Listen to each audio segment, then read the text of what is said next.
Hi friends, welcome to our channel. ఒక పచ్చని అడవిలో ఒక చిన్న చీమ ఉండేది. చాలా చిన్నది, చాలా బలహీనంగా కనిపించేది. అడవిలోని పెద్ద జంతువులు దాన్ని పట్టించుకునేవి కాదు. కొన్నిసార్లు నవ్వుకుంటూ వెళ్ళిపోయేవి. ఒకరోజు భయంకరమైన వర్షం వచ్చింది. నీరు అడవిలో ప్రవహించడం మొదలైంది. అడవిలోని చాలా కీటకాలు తేలిపోవటం మొదలయ్యాయి. చీమ కూడా నీటిలో పడిపోయింది. అయినా అది చేతులెత్తి వదిలేయలేదు. చిన్న కర్ర పట్టుకుంది.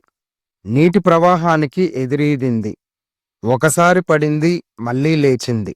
చాలాసార్లు ప్రయత్నం చేసింది. చివరికి ఒక ఆకుపై ఎక్కగలిగింది.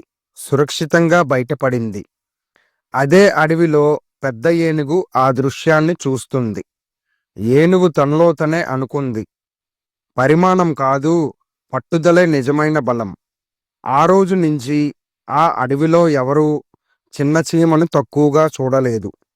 మోరల్ ఏమిటంటే, నువ్వు చిన్నవాడివైనా సరే, నీ ప్రయత్నం పెద్దదైతే విజయం తప్పదు.